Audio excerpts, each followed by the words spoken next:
Hey guys, I have another book review for you today, but today it's a little bit different. There's a little added element to this book review that I found to be extremely interesting, and I hope that you will too. Let me just go ahead and tell you this book is called Bay of Fires, and it is by the author Poppy Gee. Um, I the imagery in this book, like the description of the landscape, the area that she's writing in. It is based in Tasmania, and I was so intrigued by the way she just described the landscape, described the vegetation, the water, the different elements of it was very interesting to me. I am very much a person who enjoys things like that. Like Maine is like my favorite place. The tide pools and just the different things that nature has to offer. Like I'm super interested in that. So that element of this book was very interesting to me.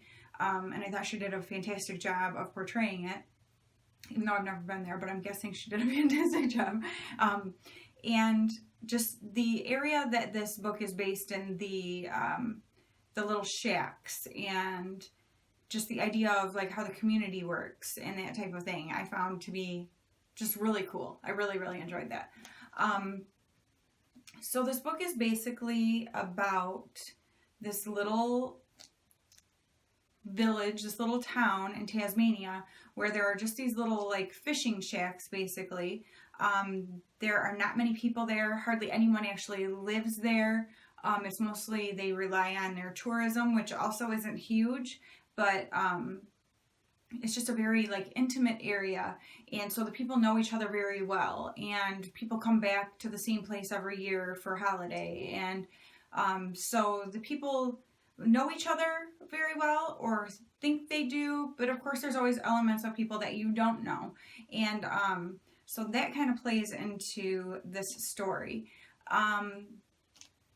Basically, there's a missing girl that was a vacationer there with her family that went missing. They never found any trace of her. And then at the time of like when this book is being written, like what you're reading, there's now a murder. A woman is found murdered on the beach, and she also was a tourist that was there. And so it's basically the story is about how the people like suspect each other, just the different elements of it. The main character in the book, you kind of see her go through just, questioning about different people that she knows in the area. And she's also got her own like dark secrets of things that you kind of are finding out about. And there's just a lot of different elements about the book that kept me extremely intrigued. I was very much into this story and into the imagery of things. But I'm going to be really honest. The end of the book, I think, sucked. Like, I read it and was like, why would you end that like that? I don't understand why these authors do what they do sometimes. I don't get it. You've had this whole entire story that was so intriguing and captivating, and then you end the book on such a blah kind of way. I don't know. I just think it's so strange. I don't get it at all. I guess I'm not an editor, obviously, so I don't know, but I don't know how like the person writing it and then like the person editing it look at it together and go, yep, that's a great ending. I just don't get it. I don't get it at all. Maybe that's why this book ended up at the dollar store, because that's where I got it from. But I wouldn't even say that, because I've gotten other books from the dollar store that were fantastic. So I don't think it's like, this book has a crappy ending, let's send it to the dollar store. Like, no, I don't know. And it's apparently it says bestsellers, I don't know.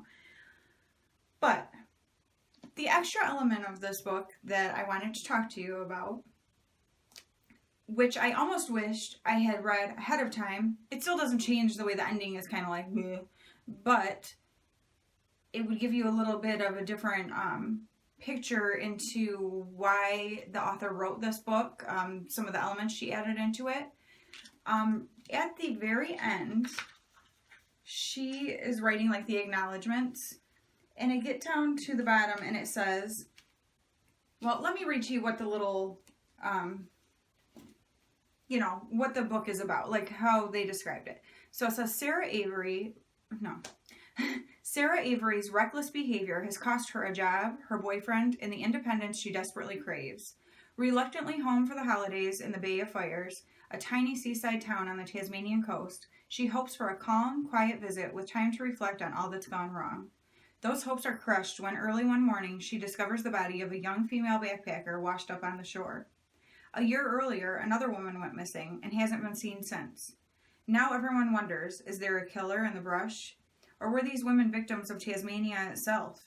The island is a place of savage beauty, pristine sand beneath orange, I don't know how you say this word, lichen, it's Lichen, covered granite boulders, heaving shadowy kelp fields, sweeping cold currents, crackling bush beyond the seashore. It's also a landscape as flawed, vulnerable, and vengeful as any human. Once the town's fragile peace is shattered, the locals' anxiety fuels a string of speculations about what happened to the woman and who might be the next victim. When journalist Hal Flynn arrives to investigate, shaken by recent failures and yearning for a fresh start, he's determined to do whatever it takes to break the story, and Sarah is his best source of local information. But Sarah, like everyone else in this close-knit town, has secrets she's desperate to keep hidden, and one of those secrets leads straight to a killer's door. Haunting, evocative, and as wildly atmospheric as the remote island where it takes place, Bay of Fires is a startling and wholly original debut. Now, I hope that sounds interesting to you. These are the types of books that I just love. So that sounded fantastic to me. And like I said, the whole book was fantastic until the end. I don't want to say the ending sucked, but yes, it did. It was just really boring. It was just a weird way to end off. So yeah, I didn't like the ending. But of course, that's my personal opinion. Maybe you'd read it and go, what are you talking about? So that's just me. But when I got to the acknowledgments, at the end here it says, this novel was indirectly motivated by two separate tragedies, the disappearance of Nancy Grunwald and the murder of Victoria Cafasso, both overseas visitors to Tasmania, whose untimely deaths remain unsolved. This is not their story. I simply wish to acknowledge these two women. Well, when I read that, I was like, what? Like, she obviously took some inspiration from stories of some women who visited Tasmania, where she's basing the book, and were murdered or disappeared, and their cases are unsolved. I don't want to say, like, because I don't want to sound weird, like I'm like so into like missing persons cases or unsolved murders. Like, that sounds kind of strange, but I mean, I find it so crazy that there are people who get away with doing things like this, or that someone can disappear without a trace. Like, how can that happen? That to me, it like just blows my mind. So I am very interested in things like that. Like the show Disappeared. I've even watched the same episodes of certain people like several times. Like, like I'm somehow gonna find something that's missing from the information that everyone has seen for years. But like, there's just something about it that like compels me. Like, I can't help but imagine what the families of these people feel like to not know what happened to your family member. I almost feel that it's worse to have someone completely disappear without a trace than to know that they're deceased, because there's just so many unknowns, and you run through your mind, I think, the scenarios. Are they still alive somewhere? Are they being tortured? Are they, like, stuff like that? I can't even imagine. I cannot imagine. And, oh, God willing, that would never be something that I would ever have to experience in my lifetime, or any of you. But people do go through this. Like, people experience this, and there's just something about it, like I just want so badly to see these things resolved. So when I read that she, was giving an acknowledgement that she wanted to kind of just, like, give, acknowledgement to these women, I was intrigued and wanted to know more about their stories. So I did a little bit of research and wanted to share with you guys what I found out about them. So first off is Nancy Grunwald. She was a 26-year-old German backpacker, and she rented a bike in Devonport, Tasmania on March 8th, 1993. She left her pack, since she was a backpacker, she left her pack with the person that she rented the bike from and told him that she planned to ride down the East Coast to Hobart. On March 11th, so 3 days later, she called her parents and took a bus to St. Helens, where she spent the night at a hostel. On March 12th, she was seen riding the bike 4 kilometers south of Scamander. And forgive me, I've never been to Tasmania. I obviously don't know the correct pronunciation of these things, but I'm trying. Heading toward Bishano, and then nothing. Not her or any trace of her has ever been found. So she rented this bike, told the person that she rented the bike from what she was planning to do, left her pack with him, fully intending to come back and get it, obviously, and return the bike. Talked to her parents, which I guess she did frequently along this, little trip she was taking. She talked to her parents, and the next day, people saw her riding her bike, and after that, nothing. Literally nothing. Her bike, none of her clothing, nothing has ever been found. No trace of her whatsoever. And foul play was suspected, because how does someone just disappear like that, right? So 18 months later, on October 11th, 1995, a woman walking her dog on Beaumaris Beach, came upon the mutilated body of 20-year-old Italian law student Victoria Cafasso. She had been stabbed 21 times in the face, head, back, and chest. Obviously a very brutal, anger-driven, seems like, kind of a murder. They could not tell if she had been, they think, because they could see in sand further down the beach that it looked like maybe there had been a struggle there, but her body was found further down and up, kind of washed onto the shore. So they kind of think that whoever did it put her body into the water, hoping that the current would wash her out, but that it just pushed her back up further down the beach.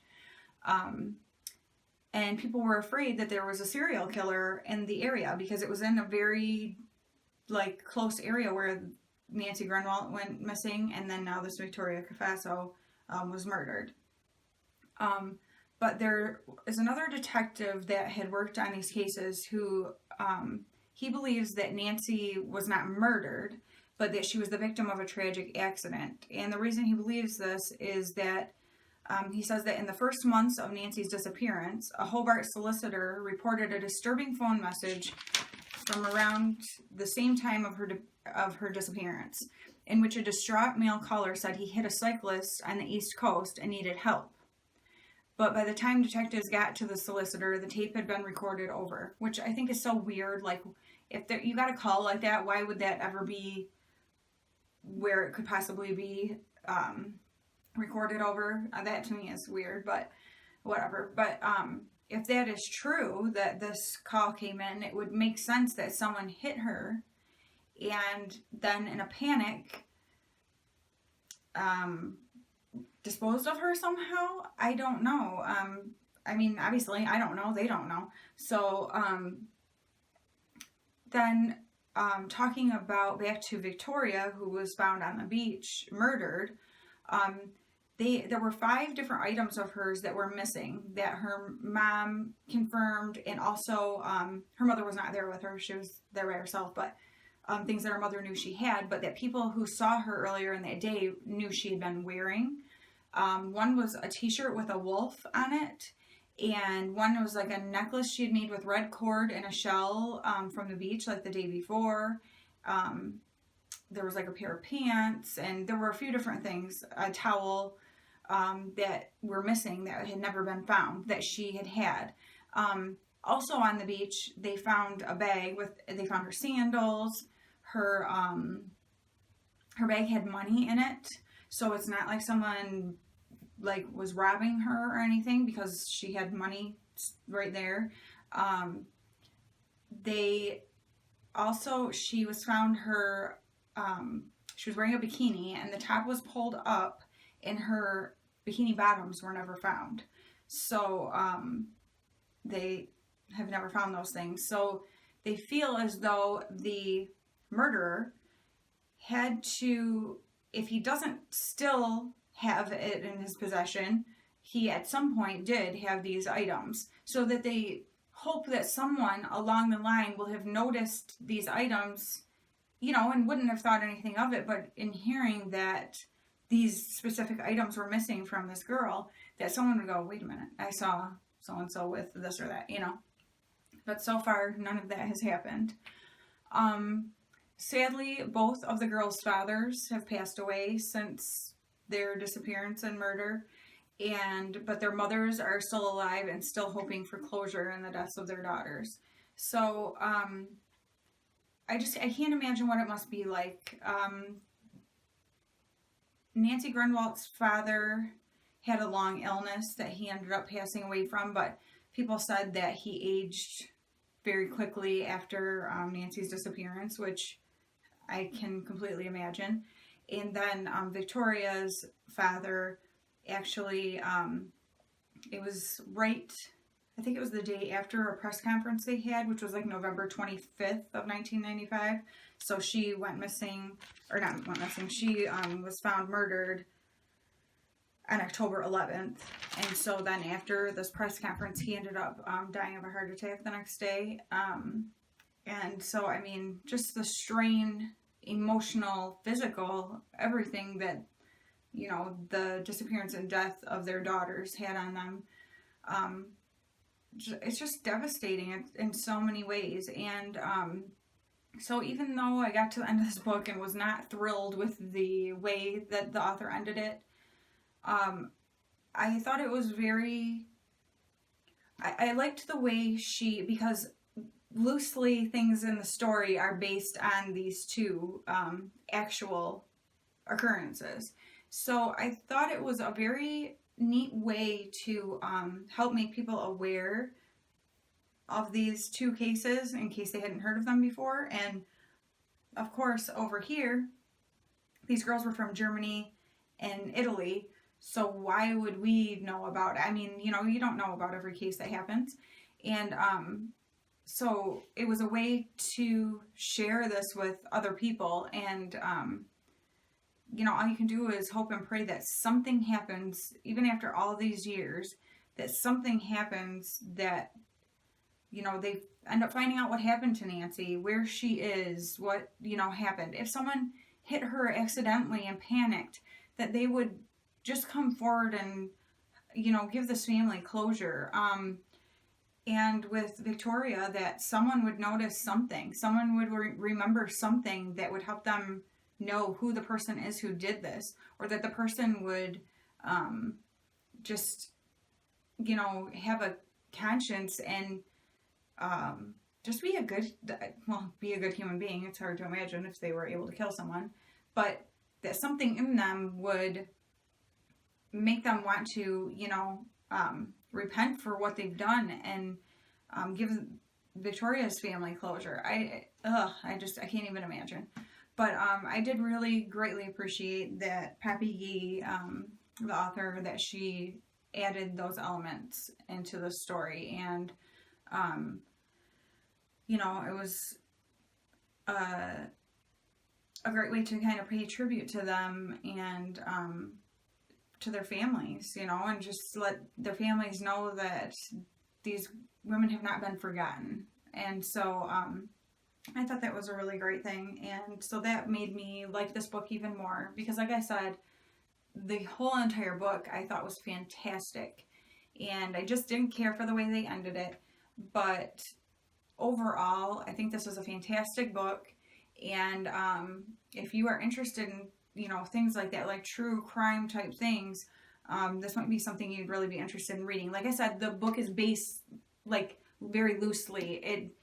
It has some elements in it, a girl who disappeared and a woman who was murdered and found on the beach. So it's loosely based on these actual cases. So keep that in mind while you're reading it. That is not the story of these actual women, but that you can find information on what happened to them and that sort of thing. So I just wanted to share this with you guys. And as you know, I love doing book reviews. So if you love seeing book reviews, please give this one a thumbs up. And if you are already a subscriber to my channel, I thank you so much for watching. And if you aren't already a subscriber, I hope that you will subscribe to my channel and that you will hit that little notification bell down below. And if you still aren't seeing when my videos come up, you can always know that I upload every Monday, Wednesday, and Friday. I thank you guys so much, and yeah, let me know if you read this book and what you think of it. Talk to you guys soon. Bye.